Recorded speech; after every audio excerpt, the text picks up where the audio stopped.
여러분 안녕하십니까? 뉴스가 있는 저녁 변상옥입니다. 초록우산이라는 어린이 재단에서 어린이 청소년들에게 결혼과 가족에 대해서 물어봤습니다. 결혼은 꼭 해야죠? 라는 대답은 16.7%밖에 안 됐습니다. 결혼은 의무가 아닙니다. 라는 대답은 67.4%였습니다. 결혼한다고 해서 자녀를 꼭 가질 필요가 없죠. 라고 하는 대답은 70%였습니다.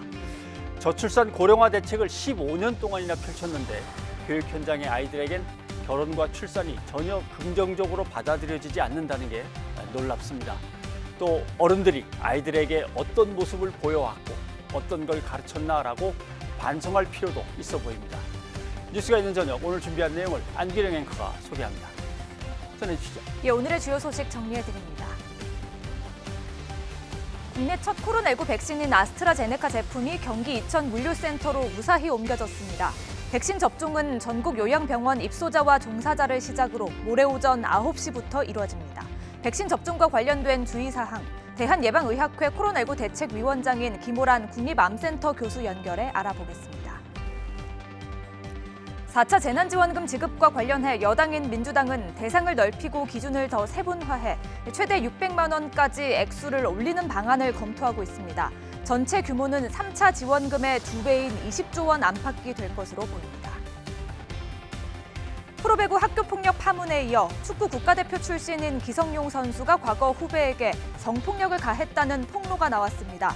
기성용 선수 측은 사실 무근이라며 법적 대응도 불사하겠다고 밝혔습니다. 이명박 박근혜 정부 당시 국정원의 불법 사찰 의혹을 둘러싼 논란이 계속되고 있습니다. 여야 신경전이 갈수록 달아오르면서 오는 4월 재보궐선거에 최대 변수로 떠올랐다는 분석도 나오고 있습니다. 국정원의 사찰 논란 자세하게 짚어보겠습니다. 먼저 코로나19 백신 소식입니다. 국내 첫 코로나19 백신이 이천 백신 물류센터에 무사히 도착했습니다. 이틀 뒤 첫 접종을 앞두고 준비 작업은 순조롭게 진행되고 있습니다. 박희재 기자가 보도합니다. 오전 10시 13분, 길 양쪽에 있는 인파들 사이로 5톤 트럭 한 대가 조심스럽게 출발합니다. 국내에서 처음으로 접종될 코로나19 백신인 아스트라제네카 백신 17만 명 분량을 실은 트럭입니다. 경북 안동에 있는 생산기지에서 코로나19 백신을 가득 채운 트럭은 무사히 출발했습니다. 2시간 반 동안 이루어진 운송 끝에 다다른 곳은 경기 이천에 있는 백신 물류센터. 낮 12시 44분, 백신을 담은 컨테이너 문이 열렸습니다. 지게차가 백신이 든 상자를 차량에서 조심스럽게 들어올린 뒤 창고 안으로 입고를 마쳤습니다. 이곳에 보관된 백신은 포장 작업을 거쳐 17시간 정도 머무른 뒤 본격적으로 전국 각지에 있는 보건소와 요양병원에 보내질 예정입니다. 온 국민의 염원이 담긴 국내 코로나19 백신 1호가 접종 준비에 첫 발을 뗐습니다. YTN 박희재입니다.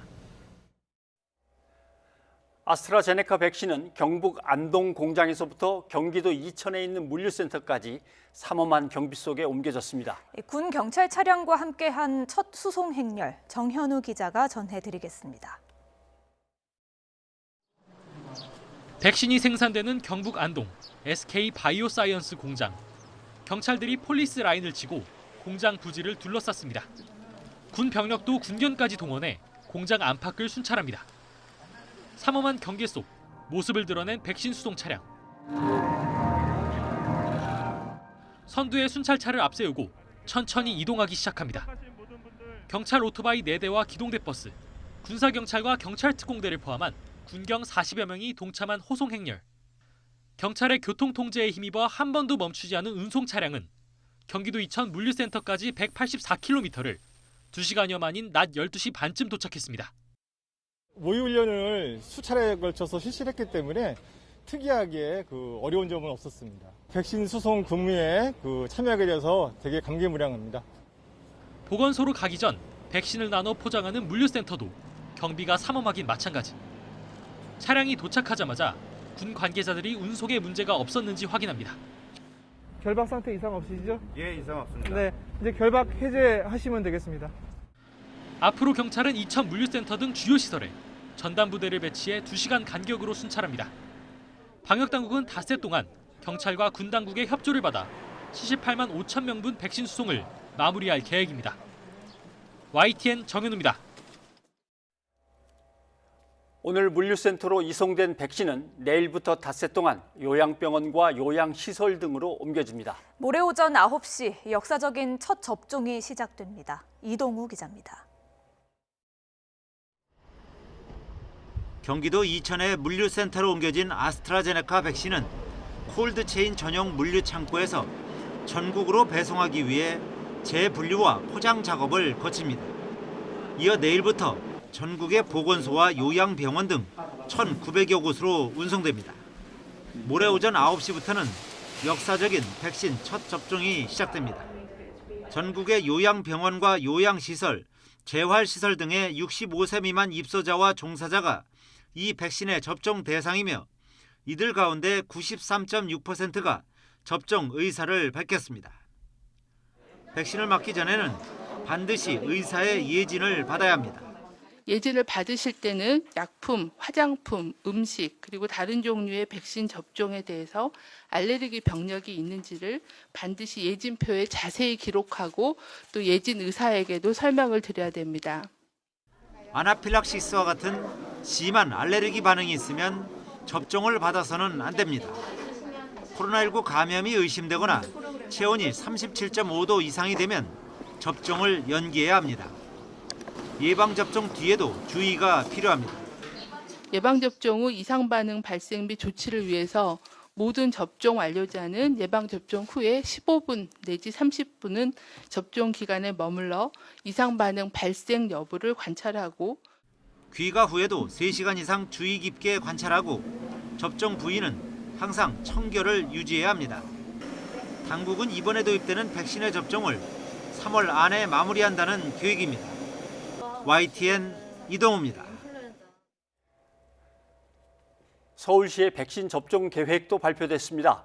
26일부터 시내 요양병원, 요양시설 이용자 등을 대상으로 1차 접종을 시작합니다. 10월까지 600만 명에게 접종을 실시한다는 계획입니다. 구수본 기자입니다. 서울시의 목표는 독감 유행이 시작되는 오는 11월 이전까지 18세 이상 서울 시민의 70% 이상, 약 606만 명이 접종을 마치는 겁니다. 접종 대상은 3단계로 나뉩니다. 중증 혹은 사망 위험도, 의료 방역 사회 필수 기능, 그리고 지역 사회 전파 위험도를 고려하여 우선순위를 정했습니다.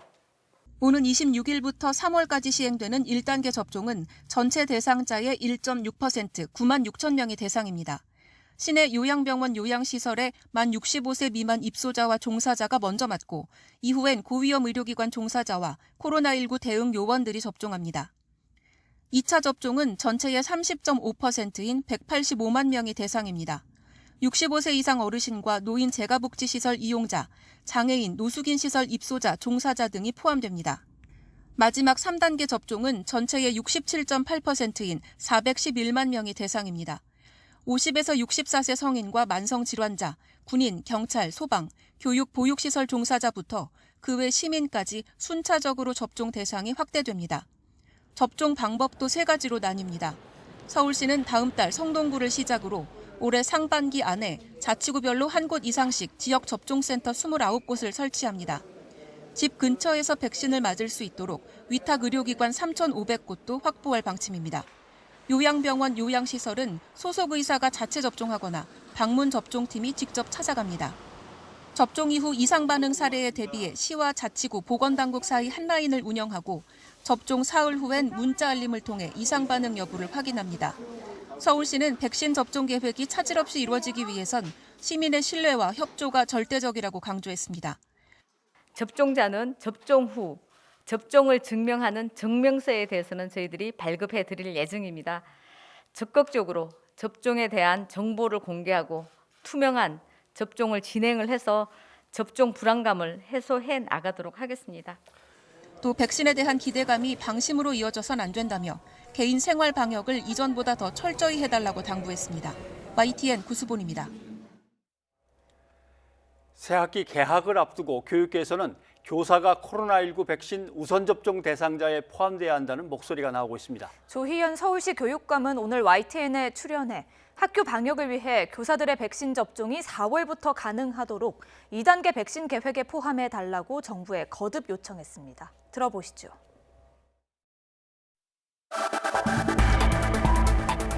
선생님들이 감염의 위험으로부터 벗어날 수 있어야 훨씬 다양한 교육 활동을 펼칠 수 있거든요. 지금 현재 저희가 백신이 충분하지 않으니까 유치원하고 초등학교 1, 2학년 매일 등교하는 요 선생님들 먼저 할 수 있겠다. 그리고 이제 가장 중심에 있는 게 이제 보건교사, 또 매일 돌봄 교실에서 고생하시는 돌봄 전담사분들이 있거든요. 그것은 아마 저희 생각 같아는 4월 정도라도, 그러니까 1단계 지금 2월 말 3월을 경과하는 1단계 이런 백신 접종의 단계가 좀 끝나고, 그다음에 백신 확보의 추이가 또 변화할 수 있거든요. 그래서 이 점에서 정부도 충분히 고민을 해주실 걸로 저는 판단합니다. 코로나19 백신 접종이 이틀 앞으로 다가왔습니다.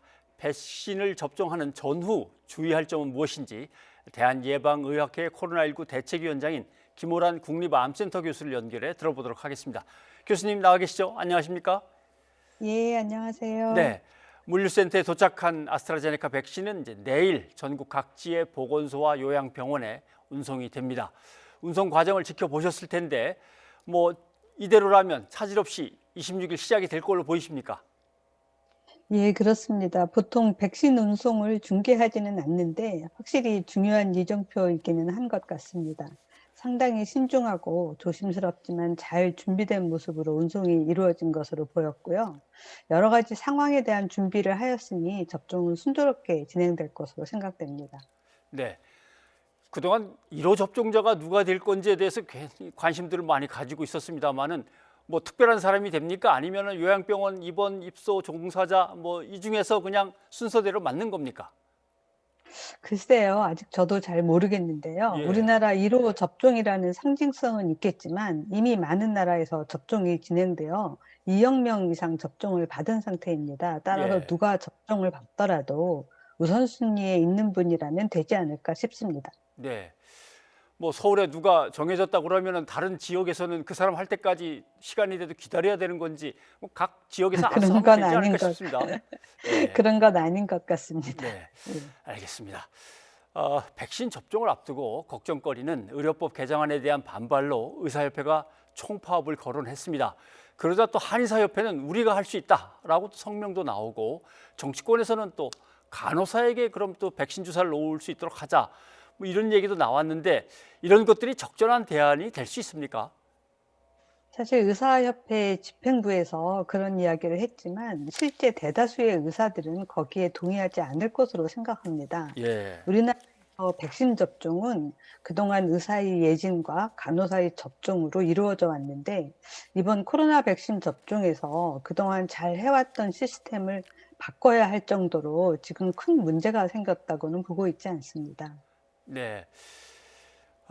나이가 65세 이상인 이제 고령층 문제가 계속 불거졌는데 정부에서 나오는 얘기도 파이자부터 맞으시는 게 나을 것 같은데라는 얘기가 나오는가 하면 아니다. 모든 가능성을 다 열어놓고 65세 이상도 검토하고 있다.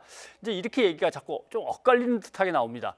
교수님께서는 65세 이상 고령층도 파이자가 아니라 아스트라제네카 백신 맞아도 된다라고 주장하신 걸로 기억하는데 그 이유를 좀 다시 한번 설명을 좀 들었으면 좋겠습니다. 예, 코로나19 백신 접종의 첫 번째 목적은 코로나로 인한 사망 위험을 줄이고자 하는 것입니다. 예. 따라서 어느 백신이 되었던 가용한 백신을 가장 먼저 고령 어르신부터 접종하는 것이 적절하다고 생각했기 때문입니다. 다행히 영국에서 아스트라제네카 백신이 입원이나 중증을 예방하는 효과는 화이자보다 더 높다는 결과도 최근에 나와서 늦어도 3월 말에는 고령층 어르신 접종이 시작되지 않을까 싶습니다. 네. 조금 전에 조희연 교육감의 인터뷰 내용을 잠깐 들었습니다. 요양병원 종사자들이 먼저 맞아야 되는 것처럼 신학기 시작을 앞두고 있으니까 선생님들이 빨리 학교에서 맞아야 될 거 아니냐, 우선 접종을 좀 해야겠다, 이 목소리가 나왔는데 여기에 대해서는 어떻게 생각하십니까? 예, 백신 접종 목적은 크게 두 가지입니다. 사망 감소와 감염 감소인데요. 예. 코로나19는 치명률이 높기 때문에 우리가 이번에 백신 접종 목적 첫 번째를 사망 감소로 두고 있는 겁니다. 그래서 사망이 주로 일어나는 고령층과 요양병원, 요양원 입소자, 또 종사하시는 분들 접종을 먼저 하는 거거든요. 학교에서는 접촉은 많지만 사망 위험이 높은 환자가 발생하는 곳이 아니기 때문에 순서가 뒤로 밀린 것입니다. 우리가 6월 말까지 고령층의 접종이 다 끝나고 나면 코로나 전체로 인한 중환자 발생 압박이나 사망 위험이 좀 벗어나는 것이기 때문에 그 다음에 선생님들하고 필요한 필수 직업군의 접종을 시작해도 될 것으로 생각합니다. 네, 알겠습니다. 코로나19 백신 접종 관련해서 궁금한 것들 몇 가지를 좀 여쭤보고 싶습니다. 일단 맞기 전에 이걸 꼭 주의하십시오라고 할 것들이 있을 것 같고, 또 이런 분들은 정말 맞으면 곤란합니다. 좀 기다렸다 맞으십시오 하는 사람들은 어떤 사람들입니까? 예, 일단 이제 백신 면역 반응이 잘 일어나도록 하려면 예. 맞기 전이나 맞고 난 다음에 음주나 과로는 피하는 것이 좋습니다. 예. 그리고 백신 접종을 하지 않는 것이 좋겠다라고 권하는 경우는 과거 백신 접종하고 난 다음에 아나필락시스 같은 면역 반응이 크게 일어나서 고생하셨던 분들입니다. 네. 그리고 임신 중인 경우, 또 현재 코로나19로 치료 중이거나 격리 중인 사람은 격리 해제 후에 접종을 해야 됩니다. 그렇지만 만약에 코로나19 치료 과정에서 항체 치료를 받았다 그러면 90일은 지난 다음에 접종하도록 권고하고 있습니다. 네. 임산부 얘기 잠깐 하셨는데 혹시 모유 수유 중인 여성들은 어떻습니까? 그건 괜찮습니다. 괜찮습니까? 예. 그리고 일단 백신을 접종했는데 좀 아프다 그러면 진통제 같은 거는 좀 이렇게 자유롭게 먹을 수 있는 겁니까? 예, 접종을 하고 나면 이제 접종 부위가 빨갛게 붓거나 아픈 증상은 매우 흔하게 일어나고 몸살처럼 두통이나 발열, 구토 같은 것도 있을 수 있는데요. 대부분 2, 3일 지나면 저절로 좋아지지만 냉찜질을 한다거나 아니면 말씀하신 진통제를 드셔도 되는데 가능하면 타이레놀 계통의 진통제가 더 적절하다고 권하고 있습니다. 네. 그렇지만 만약에 39도 이상의 고열이 난다거나 아니면 입 안에 혀가 붓는다든지 이런 반응이 나오면 가까운 응급실을 가시는 게 필요하겠습니다. 아무튼 이상 반응을 느끼겠다 싶으면은 가까운 뭐 병원이든지 보건소를 찾아가서 물어보면 되는 거겠죠? 예, 그렇습니다. 네, 알겠습니다. 혹시 이런 거 물어보는 사람들도 있습니다. 1차 접종에는 이 백신을 맞았는데 2차 접종에는 뭐 그것이 좀 차질이 있다 또는 뭐 더 빨리 맞을 수 있는 어디가 있다 그러면 가서 다른 백신을 맞아도 됩니까? 아직까지는 그렇지 않습니다. 지금 다양한 백신의 결합 방법을 임상시험으로 검토는 하고 있지만 현재까지는 같은 백신을 정해진 기간 간격을 두고 접종하도록 권고하고 있습니다. 네. 아무튼 지금까지 지켜보신 바로는 백신은 안전하고 또 백신을 맞는 것이 전체 방역에 큰 효과가 있다는 건 분명히 국민들한테 설명하실 수 있는 거죠. 그렇습니다. 실제로 조금 불안하실 수도 있습니다. 그렇지만 예방접종을 하고 나면 이제 코로나19에 대한 걱정을 좀 덜고 생활하실 수 있을 것으로 생각됩니다. 네, 알겠습니다. 김문환 교수님 여기까지 듣도록 하겠습니다. 고맙습니다. 예, 고맙습니다.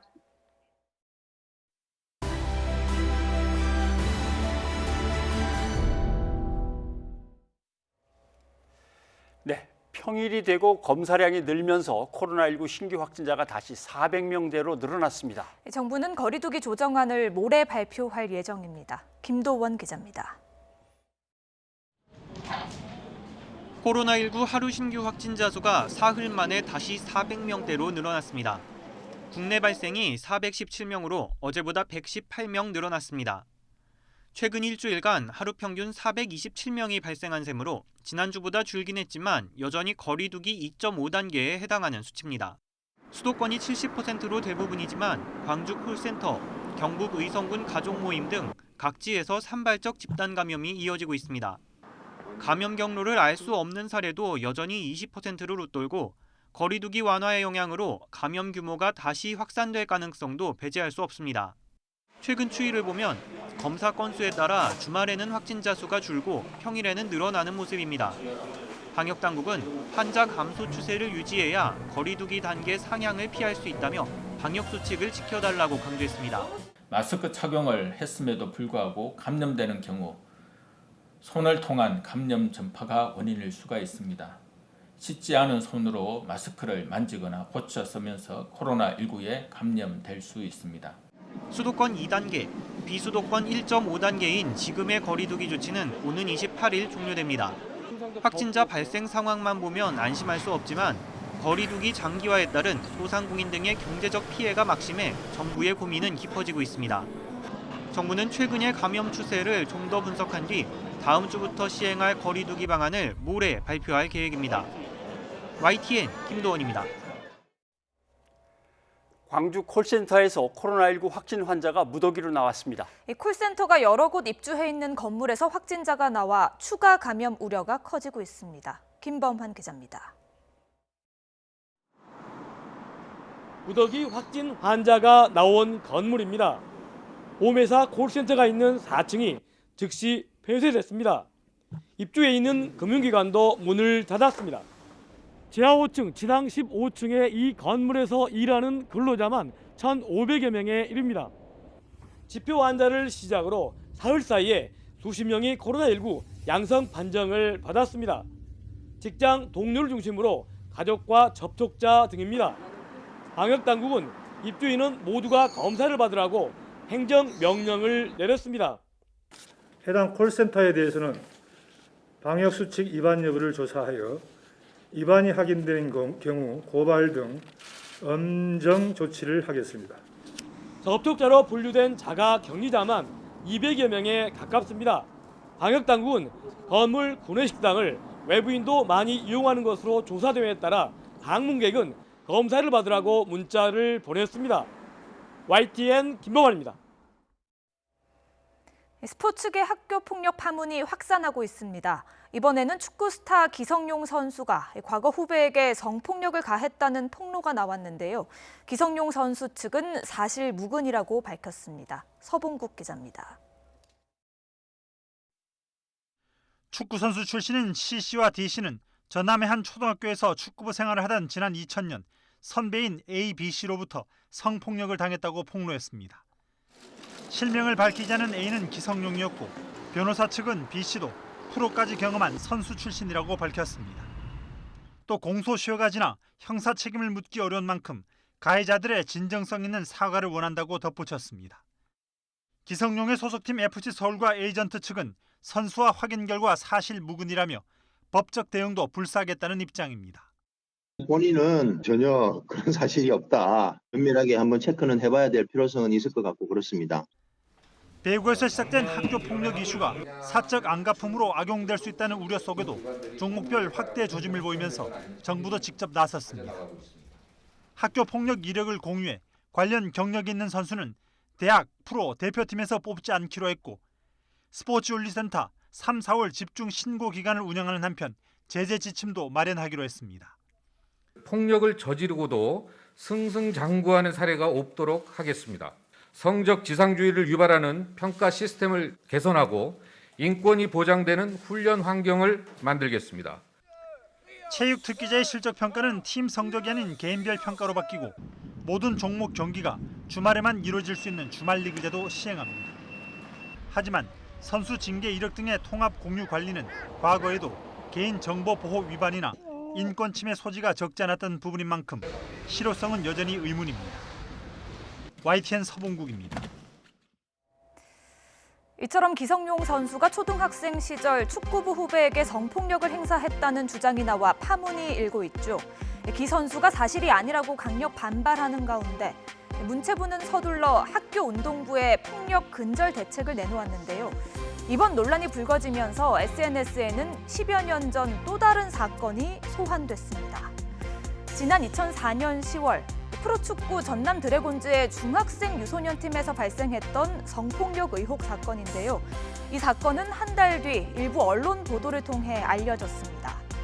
보도에 따르면 중학생 유소년 팀의 상급생들은 하급생들을 상대로 성적 수치심을 불러일으키는 행동을 강요한 것으로 전해졌는데요. 피해 학생들은 구단 측에 형들이 자신의 신체 일부를 만지라고 했다. 형들이 돈을 뺏고 성폭력을 했다. 이렇게 진술한 것으로 드러났습니다. 당시 구단은 언론에 가해 학생들을 팀에서 내보내고 전학을 유도하고 있다고 밝혔습니다. 또 관리의 책임을 물어 유소년 팀의 팀장과 감독 등에 대해 직무 정지 조치했다며 조사가 끝나면 인사위원회를 열어 징계할 예정이라고 했는데요. 하지만 이후 어떤 처벌이 내려졌는지, 사건이 어떻게 마무리됐는지, 특히 피해자들은 제대로 구제 조치를 받았는지 찾을 수가 없었습니다. 언론이 주목하지 않았기 때문인데요. 비슷한 사건이 발생할 때마다 스포츠계는 재발 방지를 위해 노력하겠다고 했고, 전문가들은 정부가 제도 마련과 예방에 힘써야 한다고 조언했습니다. 2008년 문체부와 교육부, 대한체육회는 합동으로 스포츠 성폭력 근절 대책을 발표했죠. 2014년에는 문체부 내 스포츠 4대학 신고센터를 개설하기도 했는데요. 하지만 지난 2015년 안산경찰청 축구단 18세 이하 유소년 팀에서 폭행과 성추행 사건은 또다시 발생했습니다. 대한체육회에 따르면 지난 2012년부터 2015년까지 스포츠 인권센터에 접수된 유소년 운동부 내 성범죄 신고 건수는 모두 20건이었는데요. 같은 기간 성인팀을 포함한 전체 성범죄 신고 건수 33건에 60.6%에 달했습니다. 그리고 2021년 현재 잇따르고 있는 스포츠계의 학교폭력 폭로, 과거에 조금 더 적극적인 노력이 있었다면 달라지지 않았을까요? 뉴스가 있는 저녁 안규령입니다. 다음 소식입니다. 정부가 경기도 광명 시흥지구를 3기 신도시로 추가 선정하고 7만 가구를 공급하기로 했습니다. 또 부산의 대저와 광주 신정에서도 1만 가구 이상의 중규모 공공택지 지구가 개발됩니다. 신윤정 기자가 보도합니다. 서울 구로구와 금천구 등과 가까운 경기도 광명시와 시흥시 일대입니다. 정부는 이 지역 1271만 제곱미터를 6번째 3기 신도시로 추가 지정해 7만 가구를 공급하기로 했습니다. 서울 여의도 면적의 4.3배 규모로 3기 신도시 가운데는 최대 규모입니다. 정부는 서울 인근 서남부권의 주택 공급과 교통 여건 등을 고려해 신규 공공택지로 선정했다며 서울 주택 수요를 흡수할 것으로 기대했습니다. 기존 신도시 입지 등을 고려하여 광명 시흥지구를 6번째 3기 신도시로 선정하였습니다. 서울과 인접한 서남부 축의 발전 거점이 되는 자족 도시로 조성하겠습니다. 이를 위해 서울 도심까지 20분대로 접근할 수 있도록 신도시를 남북으로 관통하는 도시철도를 건설하는 등 철도 중심의 대중교통 체계를 구축하기로 했습니다. 정부는 또 부산 대저와 광주 산정 등 지방 중규모 공공택지 2곳도 확정해 각각 18,000가구, 13,000가구를 공급하기로 했습니다. 부산 대저지구의 경우 부산 연구개발특구와 연계해 배후 주거지 기능을 하도록 청년 창업주택 등을 최대한 공급할 계획입니다. 광주 산정지구는 광주형 일자리 사업과 연계해 양질의 주거지로 조성하기로 했습니다. 부산, 광주 모두 연구개발특구와 산업단지 배후 주거지로 공급되는 공통점이 있는 만큼 지역산업 활성화에 어느 정도 일조할 것으로 보입니다. 정부는 신규 공공택지와 주변 지역 등을 토지거래 허가구역으로 지정하고 투기 수요는 철저히 차단하기로 했습니다. 이번에 발표한 1차 신규 공공택지는 오는 2023년 사전 청약을 하고 2025년부터 차례대로 입주자를 모집하게 됩니다. 정부는 4월쯤 나머지 15만 호 규모의 신규 택지 후보지도 추가로 발표하는 등 2사 대책의 후속 조치를 속도감 있게 이어갈 계획입니다. YTN 신윤정입니다. 최고 가격으로 부동산 거래를 신고한 뒤 이를 취소해 주택의 실거래가를 부풀리는 투기 세력 의혹이 제기되고 있습니다. 정부와 여당은 계약 당일에 실거래가를 신고하게 해 이를 막겠다는 입장인데요. 실효성은 없고 불편하기만 하다는 지적도 나오고 있습니다. 이경국 기자입니다. 지난해 매매 신고 뒤 거래가 취소된 아파트 가운데 서울에선 2건 중 1건, 전국적으로는 3건 중 1건이 역대 최고가였던 것으로 나타났습니다. 이를 두고 투기 세력이 시세 조작을 위해 허위 거래를 한 것 아니냐는 의혹이 제기됐습니다. 민주당은 부동산 실거래가 조작은 주가 조작과 다를 게 없는 범죄 행위라고 강조했습니다. 호가만 올리는 데서 그치지 않습니다. 온라인 부동산 사이트 등에 반영되지 않아서 실제 거래하는 사람이 피해를 본다는 점에서 매우 심각한 사안입니다. 민주당은 정부의 전수조사와 함께 과태료 이상의 강력한 대응을 주문했고 당 차원에서는 현행법상 계약일로부터 30일 안에 하게 돼 있는 부동산 거래 신고를 계약 당일에 하게 하는 방안도 추진한다고 밝혔습니다. 변창흠 국토교통부 장관도 국회에 나와 같은 계획을 밝힌 바 있습니다. 당일 신고를 통해 실시간으로 거래 가격은 물론 이후 진행 과정도 드러나게 한다는 겁니다. 공인중개사하고 입회하에 신고할 수 있도록 시스템을 만들어야 되지 않을까. 잔금이 치르는 것을 계속 좀 이게 인터넷이나 이런 공공적인 플랫폼 속에서 좀 확인할 수 있게 한다면. 민주당은 국토교통위 소속 의원들을 중심으로 정부와의 협의를 통해 부동산 거래 신고법 개정에 나설 전망입니다. 하지만 시장과 부동산업계의 반응은 냉랭합니다. 신고일을 앞당길 뿐 계약 취소는 여전히 가능해 실효성이 약하고 오히려 불편만 초래할 거란 겁니다. 무조건적인 당일 신고 원칙 대신 계약이 취소되면 이를 주요 포털 사이트 등에도 신속히 반영하고 취등록세 신고와 연계해 완료된 계약의 정보만 제공되게 해야 한다는 지적이 나오고 있습니다. 이에 대해 국토부는 신고기한 변경을 포함해 부동산 거래 관리를 위한 전반적인 시스템 마련을 계획하고 있다고 설명했습니다. YTN 이경국입니다. 다음 주 4차 재난지원금을 포함해 추경안이 국회에 제출됩니다. 그 규모와 대상이 점차 윤곽을 드러내고 있습니다. 지원 대상을 넓히고 지급 기준도 세분화하는 것이 핵심인데요. 이렇게 되면 전체 규모는 3차 지원금의 2배인 20조 원 안팎이 될 것으로 보입니다. 송재인 기자입니다. 더불어민주당과 정부는 일찍이 4차 재난지원금의 원칙을 더 넓고 두터운 지원으로 못 박았습니다. 지원 대상이 확대돼야 하는 건 물론이고 피해가 크다면 지원도 더 커져야 한다는 겁니다. 무엇보다도 경제적 피해가 집중된 취약계층에 대한 폭넓고 두터운 지원 대책 마련이 절실합니다. 이에 따라 당정은 우선 지원 업종 기준을 기존 3단계에서 5단계로 쪼개 더 정밀하게 지원하기로 했습니다. 기존에는 일반 업종과 영업 제한 업종, 집합금지 업종으로만 나눠 지원금을 정했지만 일반 업종은 매출 손실액에 따라 또 영업금지 업종은 거리두기 적용 시기에 따라 각각 2단계로 세분화해 차등 지원하는 방안을 논의하고 있습니다. 업종별 지원 금액도 기존 최대 300만 원에서 600만 원까지 늘리는 방안을 검토하고 있습니다. 지원 대상 역시 확대됩니다. 일반 업종의 지원 기준선을 기존 연매출 4억 원 이하에서 10억 원 이하로 올리는 방안이 유력합니다. 또 근로자 수 5명 미만으로 명시됐던 서비스업 지원 기준도 완화될 것으로 보입니다. 지금 지난번에는 4억 미만, 5인 미만이었는데요. 그 5인 미만 사업장 수도 다소 이 사업자 수를 좀 늘려서 그 종사자 수를 좀 늘려서 지금 저희들이 검토하고 있습니다. 다만 사각지대 해소를 위해 소득 하위 40%에게 일괄적으로 지원금을 주는 방안은 기재부와의 논의 과정에서 결국 빠졌습니다. 코로나19 피해 지원 금액에 백신 접종 비용, 그리고 이미 확정된 예산까지 포함하면 전체 규모는 20조 원에 이를 것으로 보입니다. 4차 재난지원금의 규모와 내용은 오는 28일 고위 당정청 회의에서 최종 확정되는 가운데 올해 첫 추경안은 다음 달 중순 본회의에서 처리될 전망입니다. YTN 송재인입니다.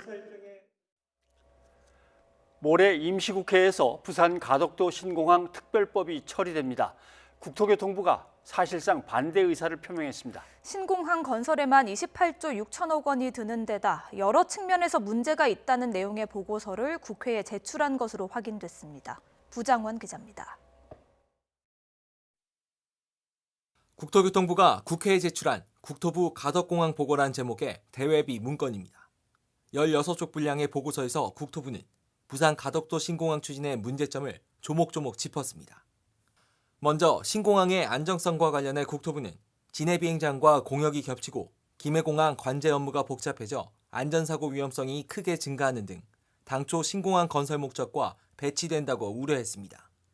가덕도 신공항이 예정대로 완성되더라도 결국 운영상 난맥이 불가피하다는 지적도 내놨습니다. 부산시가 발표한 가덕도 신공항안은 국제선 활주로 하나만 개항하도록 했는데 이렇게 되면 환승객 이동 동선이 늘어나 항공사 입장에서도 효율성이 떨어진다는 겁니다. 결국 민주당 주장대로 가덕도 신공항이 동남권 관문공항으로 거듭나려면 국제선은 물론 국내선과 군시설 등까지 함께 갖춰야 경쟁력이 있다는 건데 그럴 경우 대폭 늘어나는 사업비가 문제입니다. 당초 부산시 계획대로 국제선만 개항하더라도 사업비가 12조 8천억 원 이상 드는 데다 국내선과 군시설까지 포함하게 되면 총 사업비가 28조 6천억 원으로 2배 이상 늘어날 것으로 국토부는 내다봤습니다. 문건 제출 사실이 공개되자 국토부는 여러 고려 사항을 여야 위원들에게 설명한 것뿐이라고 해명했지만 사실상 주무부처 입장에서 현 상태론 가덕도 신공항 추진이 어렵다는 입장을 전달한 것으로 보입니다. 특히 국토부는 보고서에 이런 문제를 알면서도 가덕도 신공항 특별법에 반대하지 않는 것은 직무유기에 해당할 수 있다고 적었습니다. 거대 양당이 합의한 만큼 가덕도 신공항 특별법의 본회의 처리는 이미 구분응선을 넘은 상황입니다. 하지만 선거를 앞둔 특혜성 논란에 주무부처의 반대 입장까지 전해지면서 논란이 계속될 전망입니다. YTN 부장원입니다.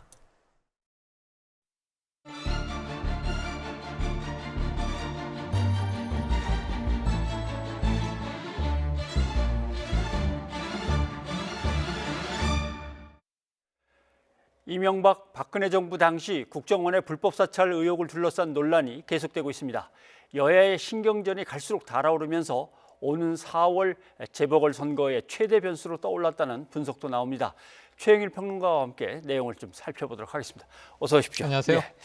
자, 민주당은 박형준 부산시장 선거의 예비 후보, 네. 그다음에 황교안 대표를 이제 거론하면서 맞습니다. 계속 공세를 강화하고 있고, 그런데 또 국민의힘은 그렇게 되면 김대중 정부 때 또 네. 노무현 정부 때 다 한번 뒤져보자라고 하는데 판을 너무 키우는 거 아닌가요? 그렇죠. 지금 이제 판이 커지고 있죠. 예. 지금 일단 문제가 된 것은 2009년부터 지시가 떨어져서 네. 지금 이제 박근혜 정부까지 진행됐다는 불법 사찰, 이걸 이제 일탈적 이 업무라고 규정을 했었지 않습니까? 이 내용이 이제 점점 윤곽이 드러나고 있다는 거죠. 그러니까 사실은 국정원이 비공개로 국회 정보위에만 보고하고 있기 때문에 정확한 팩트는 아직 알 수 없습니다만 어제 김경협 정보위원장이 공개한 내용은 사실은 한 20만 건 정도의 정보 수집은 맞다.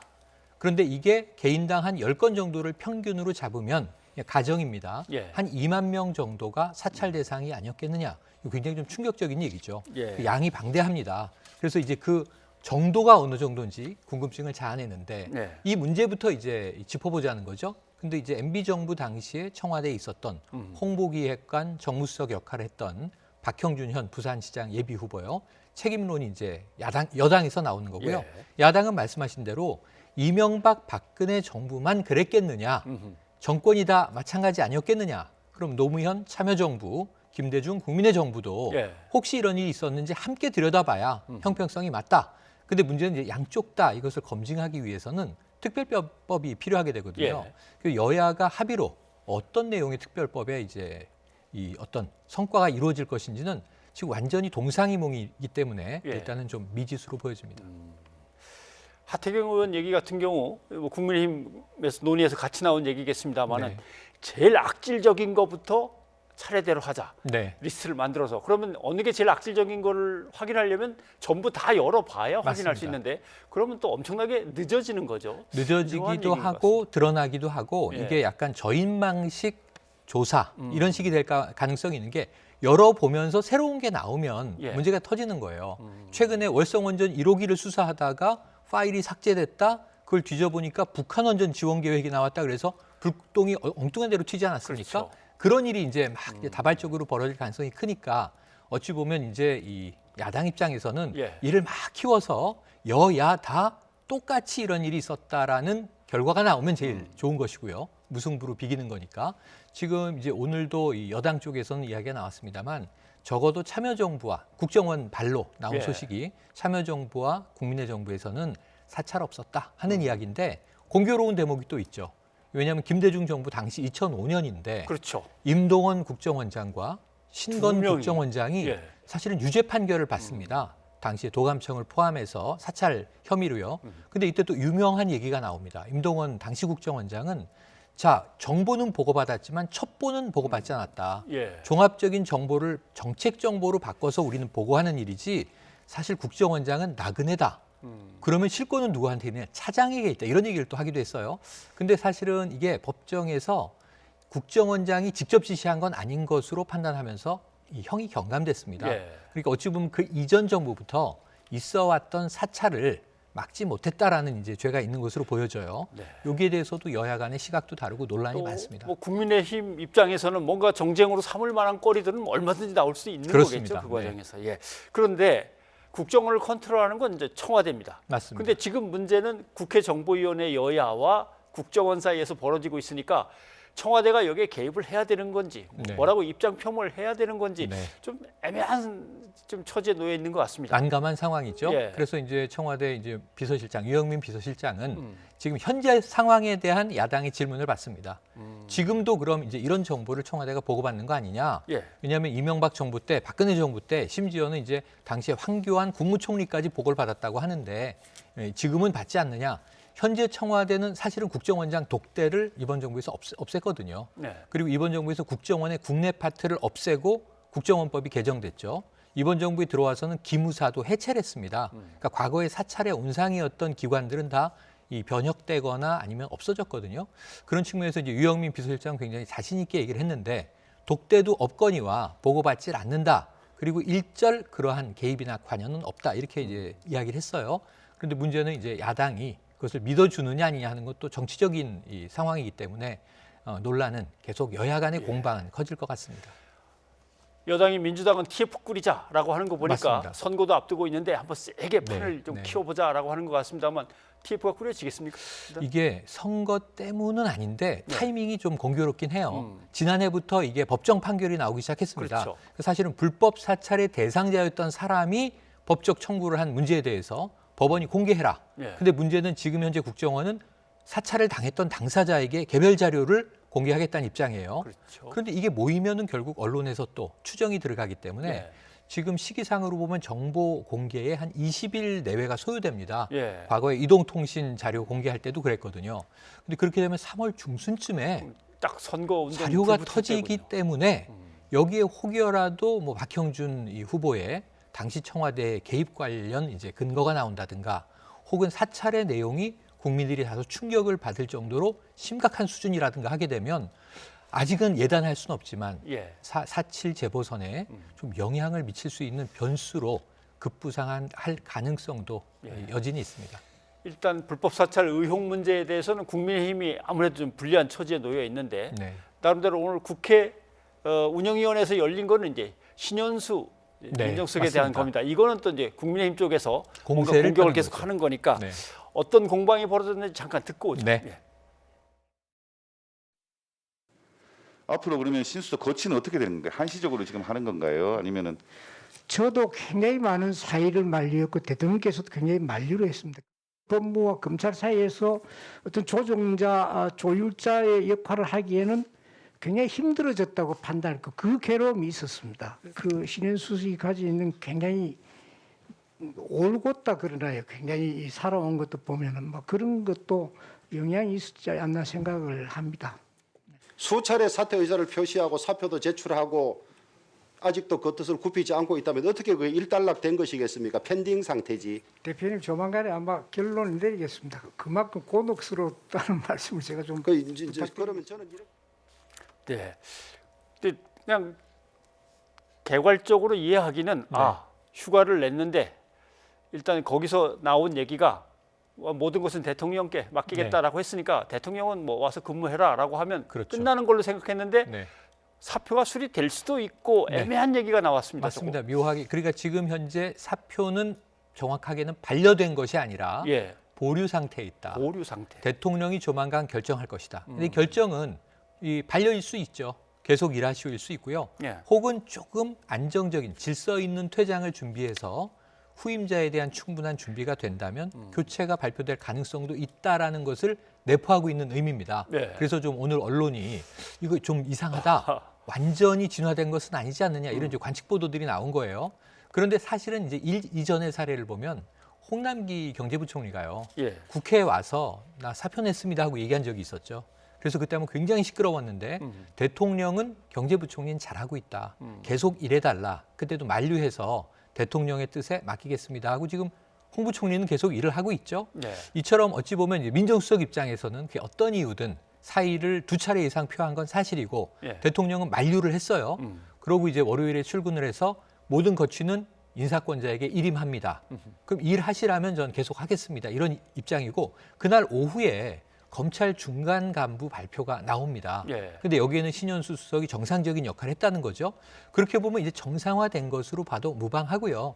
지금 이제 아까 언급했습니다만 뭐 4월 7일 선거 있죠. 여야 공방 거세지죠. 또 국회나 청와대나 이 당정청이 지금 뭐 4차 재난지원금을 비롯해서 처리할 일이 산적해 있는데 지금 민정수석이 만약에 교체된다면 야당이 봐라, 우리 말이 맞지 않았느냐 이렇게 될 가능성이 있거든요. 잘라버렸구나. 네. 이렇게. 그러면은 교체하려다가도 잔류하는 게 오히려 청와대 입장에서는 조금 이 사태를 진화하는 게 아닌가 예상을 해본다면 정말 교체하지 않을 뭐 아주 당면한 큰 사유가 있지 않고서는 저는 계속 이 유임 가능성이 높다 이렇게 예견을 해봅니다. 근데 이제 신수석의 문제를 가지고 불거진 게 검찰 개혁과 관련된 겁니다. 맞습니다. 어차피. 맞습니다. 그런 점에서 청와대는 이제 정권 말로 가고 있고 여당인 민주당은 이제 1년이고요. 다수석을 차지해서 이제 막 네. 불을 붙여야 되는 입장이고 맞습니다. 하니까 검찰 개혁에 대한 입장이 조금 뭔가 다른 듯한 느낌이 듭니다. 다르죠. 청와대는 좀 조심조심 다르죠. 마무리를 네. 하고 싶은 느낌이고 맞습니다. 여당은 확 뭐 그냥 밀고 가자. 야당은 어떻게든 좀 레임덕의 신호탄을 쏘기 위한 노력을 또 하고 있어요. 왜냐하면 지금 이제 이번 재보선이 내년 대선의 전초전이라고 바라보고 있기 때문에 안철수 후보도 그런 얘기를 언명을 했습니다. 그러니까 청와대는 지금 완급 조절을 하면서 올해는 어떤 해냐 하면 성과를 내야 하는 해다. 그러니까 계속 새롭게 달리는 게 아니라 지금까지 벌여온 일을 마무리 지으면서 1단계 단락을 짓고 차기 정권에 또 이제 과제를 넘겨야 되는 상황이란 말이죠. 그런데 마무리를 해야 하는 청와대와 지금 말씀하신 대로 민주당을 보시면요. 계속 검찰개혁 관련 법안이 발의되고 있습니다. 심지어 지금 이 추세로 가면 검찰청이 정말 기소청이 될 가능성도 있는 정도의 강도 높은 법개혁이 이루어지고 있거든요. 그래서 지금 이 민주당과 청와대의 기류 차이를 어떻게 조절할 것인가. 이것은 또 모 방송에서 정청래 의원도 아주 똑같은 이제 시각을 표현을 했는데 이 당청 관계의 좀 곤혹스러움이 있다.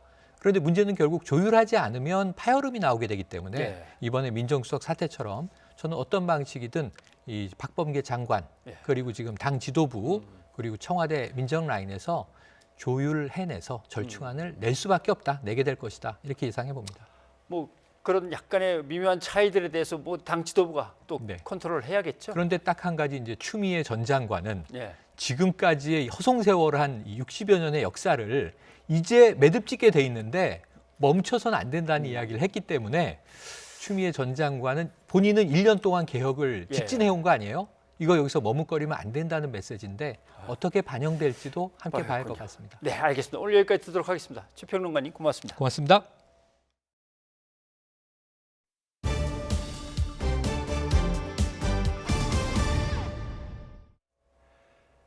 종합편성 채널 출범 당시에 자본금을 불법 충당한 MBN에 내려진 6개월 영업정지 처분에 대해서 그 효력을 한시적으로 중단시키는 법원 결정이 내려졌습니다. 법원은 영업을 정지하면 MBN 측이 회복하기 어려운 손해를 볼 수 있다고 판단했습니다. 임성호 기자입니다. 재작년 10월 검찰은 MBN 본사를 전격적으로 압수수색했습니다. MBN이 2011년 종합편성 채널 출범 당시 자본금을 불법 충당했던 혐의가 드러난 겁니다. MBN은 당시 최소 자본금 3천억 원을 채우려고 임직원 이름으로 556억 원을 차명 대출받은 뒤 자사주 매입에 썼던 것으로 조사됐습니다. 또 재무제표에는 이를 정기예금으로 기재하는 등 분식 회계까지 저지른 사실도 드러났습니다.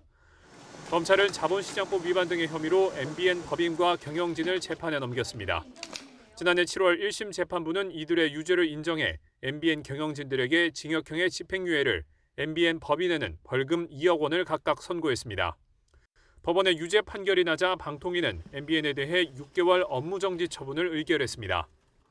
거짓이나 그 밖의 부정한 방법으로 2011년 최초 승인 및 2014년, 2017년 각각의 재승인을 받은 행위에 대하여 6개월간 방송 전부 업무 정지 처분을 하기로 하였습니다. 다만 시청자와 협력업체 피해 등을 고려해서 시행은 올해 5월까지 6개월 유예하기로 했습니다. 이에 불복한 MBN 측은 지난달 초 방통위를 상대로 업무정지 처분 취소 소송을 내면서 소송 결과가 나오기 전까지 방통위 처분 효력을 정지해달라는 집행정지도 함께 신청했습니다. 먼저 집행정지 사건을 심리한 법원은 MBN 측 손을 들어줬습니다. MBN이 업무정지로 회복하기 어려운 손해를 볼 우려가 있어서 이를 예방할 긴급한 필요가 인정된다고 판단한 겁니다. 법원은 또 방통위 측이 제출한 자료만으로는 MBN 업무정지 효력 중단이 공공복리에 중대한 영향을 미칠 우려가 있다고 보기 어렵다고 덧붙였습니다. 이로써 MBN은 당장 오는 5월부터 6달 동안 방송을 멈춰야 하는 사태는 일단 피할 것으로 보입니다.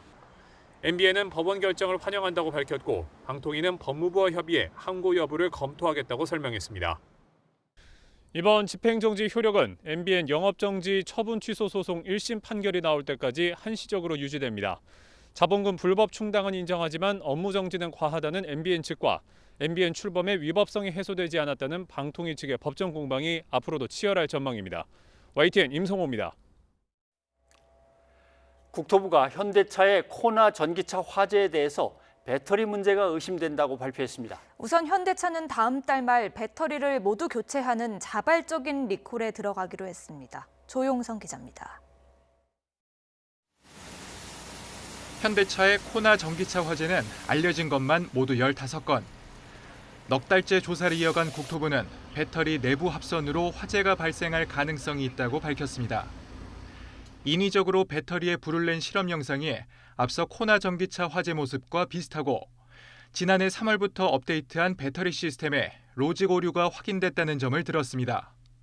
최근 대구 화재 차량 조사 결과 화재는 배터리 셀에서 발생된 것으로 보여지고 내부 양극 탭의 일부 화재가 소실된 것으로 확인하였습니다. 이에 배터리를 제조한 LG 에너지 솔루션은 강하게 반발했습니다. 국토부가 원인으로 의심한 음극탭 접힌 관련 재현 실험에서 불이 나지 않았고 배터리 시스템에 로직 오류가 일어난 이유는 LG 에너지 솔루션이 제안한 급속 충전 로직을 현대차에서 잘못 적용했기 때문이라고 강조했습니다. 조사는 끝나지 않았지만 이와 별도로 현대차가 계획을 밝힌 자발적 리콜부터 진행하기로 했습니다. 다음 달 말부터 배터리 시스템을 무상 교체할 차는 코나 전기차와 아이오닉 전기차, 일렉시티 전기버스 등 2만 6천 대입니다. 현대차는 해외에 팔린 차도 리콜 조치하기로 해 대상이 모두 8만 1,000대, 비용은 1조 원대에 이를 것으로 보입니다. 유력한 화재 가능성만 제시한 국토부가 명확한 최종 조사 결과를 내놓지 않으면 현대차와 LG 에너지 솔루션 측에 리콜 비용 분담 분쟁으로 번질 가능성이 있습니다. YTN 조용성입니다. 지난해에 태어난 출생아 수가 27만 2천 명에 그쳐서 불과 3년 만에 30만 명대 아래로 떨어졌습니다.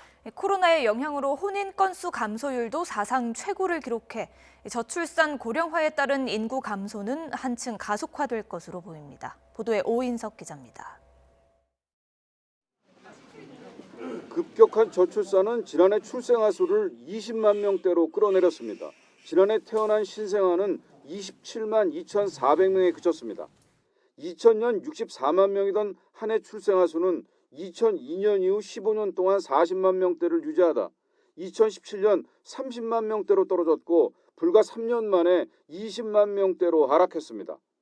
여성 1명이 평생 낳을 것으로 예상되는 합계 출산율은 0.84명으로 전년보다 0.08명 감소했습니다. 이는 세계 최저 수준으로 OECD 회원국 평균 합계 출산율보다 한참 뒤집니다. 특히 지난해 4분기 합계 출산율이 0.75명으로 곤두박질하며 분기 기준으로는 처음으로 0.7명대에 진입했습니다. 37개 회원국 중 우리나라의 합계 출산율이 가장 낮았으며 1명 미만을 기록한 국가도 한국뿐이었습니다. 30대 초반과 20대 후반의 출산율이 많이 감소한 가운데 40대를 제외한 전 연령층에서 출산율이 줄었습니다. 전년 대비 첫째는 14,000명, 둘째는 13,000명이 감소했고 결혼 후 2년 이내 출생아 수는 11,000명이 줄었습니다. 코로나19 영향으로 지난해 혼인 건수는 가장 큰 폭의 감소율을 기록했습니다. 전년 대비 10.3%가 줄었습니다. 사망자 수는 30만 5천 명으로 1년 전보다 10,000명이 증가했습니다. 60대 남자의 사망률이 여자보다 2.7배 높았고 월별 사망자 수는 1월이 가장 많았습니다. 급격한 저출산과 사망자가 늘면서 지난해 사상 처음으로 인구가 감소했습니다. 출생아 수에서 사망자를 뺀 자연 감소는 마이너스 3만 3천 명이었습니다.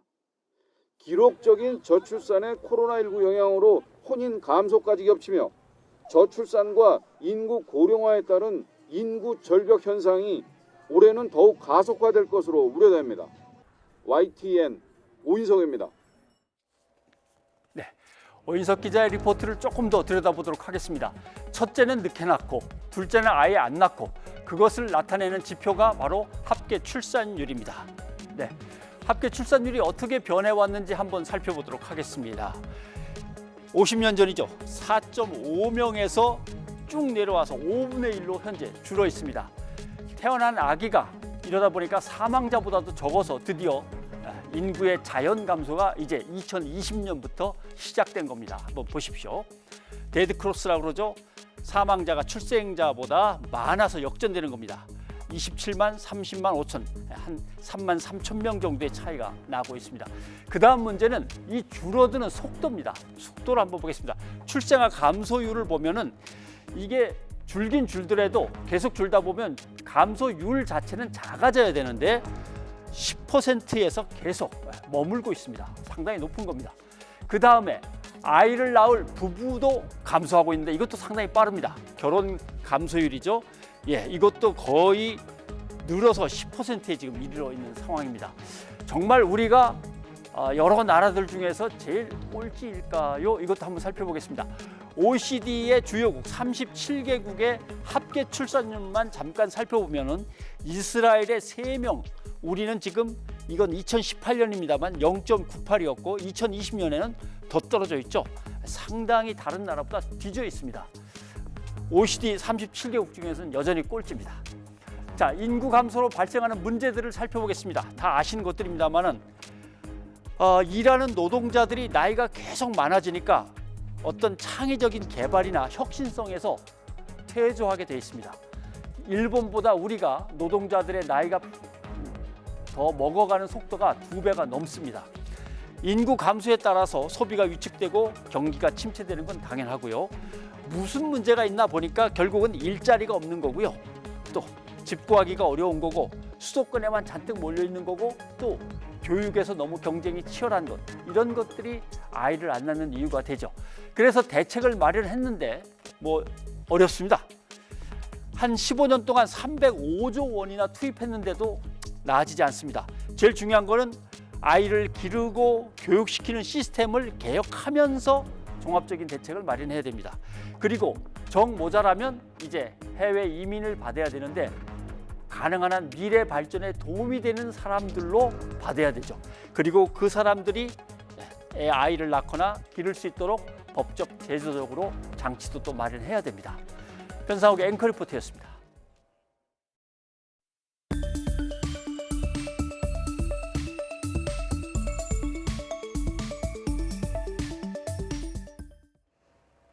미국의 골프 황제 타이거 우즈가 차량 전복 사고로 크게 다쳤습니다. 두 다리 모두 수술을 받았는데 회복까지는 시간이 걸릴 것으로 보입니다. 최문석 기자입니다. SUV 차량이 도로 옆 언덕에 넘어져 있습니다. 차량 앞부분이 심하게 찌그러져 있고 엔진룸 덮개도 열려 있습니다. 골프 황제 타이거 우즈가 몰던 차입니다. 사고는 미국 시각 화요일 오전 7시 15분쯤 로스앤젤레스에서 발생했습니다. 이 사고로 우즈는 생명에는 지장이 없지만 두 다리 모두 복합 골절을 당해 병원으로 옮겨져 수술을 받았습니다. It was brought to my attention that he was conscious. Now exactly what was said is unknown, but he was conscious. 경찰은 우즈가 혼자 차를 몰았으며 약물이나 음주운전 징후는 없었다고 밝혔습니다. 다만 내리막 구분길에서 속도를 줄이지 못해 사고를 낸 것으로 보고 있습니다. No skid marks, no braking. So apparently the first contact was with the center median and from there then cross into the opposing lane of traffic, hit the curb, hit a tree, and there was several rollovers during that process. 우주는 촬영을 위해 부근 골프장으로 이동 중이었으며 사고 차량은 현대 제네시스 GV80으로 확인됐습니다. 우주는 지난 주말 미국 프로골프 투어 제네시스 인비테이션에 참석하기 위해 로스앤젤레스에 왔으며 후원사인 현대차로부터 차량을 제공받았습니다. PGA 메이저 대회만 15승을 한 우주는 허리 수술을 받은 뒤 오는 4월 마스터스 출전을 목표로 재활을 하고 있었던 것으로 전해졌습니다. 현지 언론은 이번 사고로 우주의 4월 그린 복귀 계획은 차질을 빚을 가능성이 높은 것으로 전망하고 있습니다. YTN 최문석입니다. 타이거 우즈가 자동차 전복 사고로 중상을 입고 수술을 받았다는 소식이 전해지자 동료와 팬들은 빠른 쾌유를 기원하고 있습니다. 그런데 우즈의 교통사고 이번이 처음이 아닌데요. 자동차와 악연이 있다는 이야기까지 나오고 있습니다. 이어서 김상익 기자입니다. 타이거 우즈에게 닥쳤던 위기에는 번번이 자동차가 있었습니다. 팬들이 기억하는 우즈의 첫 자동차 사고는 지난 2009년 집 앞에서였습니다. 소화전과 나무를 들이받은 우즈는 이 사고로 약물운전이 발각됐고 불륜과 부부싸움 사실도 드러나면서 황제 이미지에 큰 타격을 입었습니다. 우즈는 메인 스폰서의 후원도 잃고 5개월 넘게 골프채를 놓아야 했으며 이듬해 결국 아내와 이혼했습니다. 2017년엔 길가에 세워진 자동차 바퀴 뒤에서 잠들어 있다가 음주운전 혐의로 체포되기도 했습니다. 당시 우주는 음주 측정을 거부한 뒤 알코올 때문이 아니라 허리 통증을 가라앉히는 처방약 때문이었다고 해명했다가 나중에 난폭 운전에 대해 유죄를 인정하기도 했습니다. 이번 사고가 아직까진 음주나 약물과 관련된 것으로 보이지는 않지만 우주의 선수 생명을 걱정하는 목소리가 나오고 있습니다. You can't get away from the fact that he's not going to be around playing golf forever. He's 45 years old. He's gone through a number of surgeries. But I think the first thought you come to on this is the end of a career coming at us faster than we realized. 트럼프 전 대통령을 비롯해 평소 가깝게 지냈던 유명 인사와 선수들로부터 쾌유를 비는 메시지가 이어지고 있습니다. Yeah, I mean, I'm sick to my stomach. You know, it hurts to see one of your, now my closest friends, you know, get in an accident. And man, I just hope he's all right. 10여 차례의 허리 수술과 무릎 수술을 이겨내고 2018년 80번째 우승을 차지하면서 화려하게 복귀했던 황제 우주.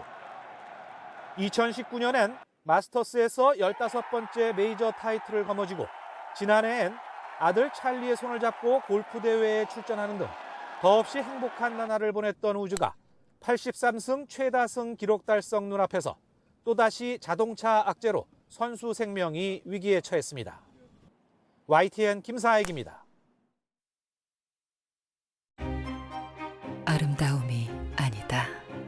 누구에게나 보인다면 놀라움이 아니다.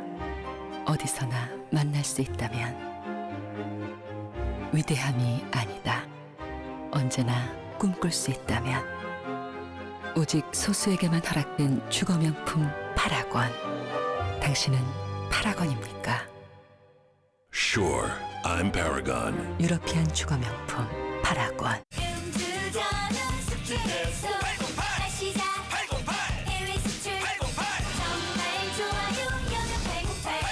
신제품 여명천사. 여명천사? 정말 좋아요. 어서 오세요. 빨리 와요. 언제나 그대의 하나로 마트. 언제나 행복하게 가고 또 하나의 친구. 농협 하나로 마트. 시청취자 여러분의 의견 소개해드립니다. 네, 투기 세력들이 아파트 가격을 조작하려 한다는 의혹 전해드렸는데 6365님이 아파트 거래 가격만 올려놓고 빠지는 행위 엄하게 처벌해 주세요 하셨습니다. 예, 그리고 인구 감소 문제에 대해서 유튜브에서 아수라님, 질 좋은 일자리가 없고 집이 없는데 출산을 기대하기 힘들죠 하셨습니다. 네. 오늘 아스트라제네카 백신 1차 운송 작업이 무사히 끝났다는 소식 전해드렸죠. 2813님, 아스트라제네카 백신이 사고 없이 이천에 무사히 도착해서 다행입니다 하셨습니다. 예, 오늘은 기성용 선수의 성폭력 의혹이 있었는데요. 1967님, 스포츠계 연예계에서 계속 학교 폭력 폭로가 나오고 있습니다. 아마 실효성 없는 대책에 대해서 말씀해 주신 것 같은데요. 매번 말로만 떠드는 것 같아 걱정이네요 하셨습니다. 여기까지 여러분의 의견 소개해 드렸습니다. 내일은 봄을 재촉하는 비 소식이 있습니다. 충청과 남부 지역에 비가 내리겠습니다. 네. 수도권과 강원 지역은 날은 흐리지만 대기는 계속해 건조하니까 산불 등 화재에 유의해야겠습니다. 뉴스가 있는 저녁 오늘 준비한 순서는 여기까지입니다. 여러분 고맙습니다.